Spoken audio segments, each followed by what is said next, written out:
आते हैं अंतरिक्ष से, क्योंकि अंतरिक्ष में जाने से लेकर और वापस आने में ही असली खेल दिखाई देता है।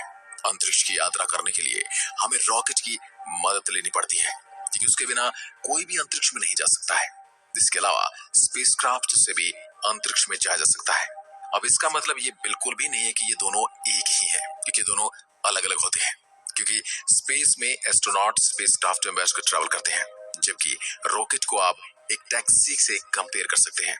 वही स्पेसक्राफ्ट को एक सवारी से। अंतरिक्ष में स्पेसक्राफ्ट का ही मेन काम होता है। इसी में ही एस्ट्रोनॉट और एक्सपेरिमेंट के लिए जरूरी इक्विपमेंट रखे होते हैं। इसलिए अंतरिक्ष में जाने के लिए रॉकेट और स्पेसक्राफ्ट दोनों ही जरूरी है, क्योंकि जिस स्पेसक्राफ्ट से अंतरिक्ष यात्री को पृथ्वी से अंतरिक्ष में भेजा जाता है, उसी रॉकेट के इंजन से ही जोड़ा जाता है और वहीं से उसे अंतरिक्ष तक पहुंचना होता है। इस पूरे प्रोसेस में कैसे जाते हैं, लेकिन आज की वीडियो में हम वहां से वापस आने के बारे में जानेंगे। आइए जानते हैं कि कैसे वापस आते हैं अंतरिक्ष से, क्योंकि अंतरिक्ष में जाने से लेकर और वापस आने में ही असली खेल दिखाई देता है। अंतरिक्ष की यात्रा करने के लिए हमें रॉकेट की मदद लेनी पड़ती है, क्योंकि उसके बिना कोई भी अंतरिक्ष में नहीं जा सकता है। इसके अलावा स्पेसक्राफ्ट से भी अंतरिक्ष में जाया जा सकता है। अब इसका मतलब ये बिल्कुल भी नहीं है कि ये दोनों एक ही हैं, क्योंकि दोनों अलग अलग होते हैं। क्योंकि स्पेस में एस्ट्रोनॉट स्पेसक्राफ्ट में बैठकर ट्रैवल करते हैं, जबकि रॉकेट को आप एक टैक्सी से कंपेयर कर सकते हैं। वही स्पेसक्राफ्ट को एक सवारी से। अंतरिक्ष में स्पेसक्राफ्ट का ही मेन काम होता है। इसी में ही एस्ट्रोनॉट और एक्सपेरिमेंट के लिए जरूरी इक्विपमेंट रखे होते हैं। इसलिए अंतरिक्ष में जाने के लिए रॉकेट और स्पेसक्राफ्ट दोनों ही जरूरी है, क्योंकि जिस स्पेसक्राफ्ट से अंतरिक्ष यात्री को पृथ्वी से अंतरिक्ष में भेजा जाता है, उसी रॉकेट के इंजन से ही जोड़ा जाता है और वहीं से उसे अंतरिक्ष तक पहुंचना होता है।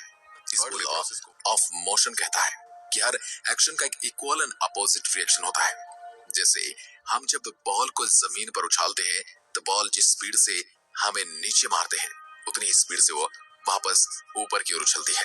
और एक रॉकेट भी थर्ड लॉ ऑफ मोशन के सिद्धांत पर काम करता है। ढेर सारे फ्यूल के कंबशन से पैदा हुआ थ्रस्ट का इस्तेमाल करके ही रॉकेट जमीन से उठता है। यहाँ आप एक बात तो समझ लीजिए कि अगर आपको लगता है कि वो लंबा सा गोलाकार यान रॉकेट उठा है, तो आपको पता होना चाहिए कि रॉकेट केवल एक तरह के इंजन होते हैं, जिसका काम अंतरिक्ष तक अपने पेलोड को पहुंचाना होता है। पेलोड में कुछ भी हो सकता है। एक सैटेलाइट, साइंटिफिक इक्विपमेंट, अंतरिक्ष यात्री से लेकर स्पेस प्रोब भी हवाई जहाज की तरह ही एक रॉकेट को काम करने के लिए ईंधन की जरूरत होती है। जब ईंधन जलता तो उसमें से गर्म गैसेस निकलती है। अपनी बनावट की वजह से वह रॉकेट इंजन इन सभी गैसों को नीचे की तरफ छोड़ने लगता है, जिससे एक क्रस्ट या फिर धक्का पैदा होता है और रॉकेट हवा में उड़ने लगता है। दोस्तों, एक रॉकेट और एरोप्लेन के इंजन में बहुत बड़ा फर्क ये है कि एरोप्लेन को अपने ईंधन को जलाने के लिए हवा में मौजूद ऑक्सीजन की जरूरत होती है।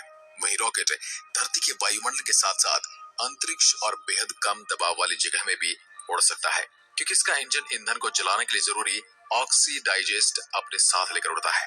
इसके इंजन को बाहर से ऑक्सीजन लेने की जरूरत नहीं होती, इसलिए ये कभी भी और कहीं भी कितनी भी ऊंचाई तक उड़ सकता है।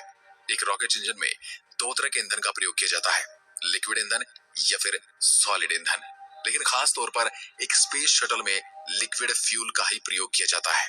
मेन रॉकेट इंजन के अलावा इसमें बूस्टर रॉकेट भी लगे होते हैं, जो इसे पृथ्वी की कक्षा से बाहर निकालने में जरूरी और एक्स्ट्रा पुश देते हैं, क्योंकि बूस्टर रॉकेट का इस्तेमाल पृथ्वी की कक्षा के अंदर ही होता है। इसमें सॉलिड प्रोपेलेंट का ही प्रयोग किया जाता है। फ्यूल खत्म होने के बाद ये मेन रॉकेट इंजन से अपने आप अलग हो जाता है।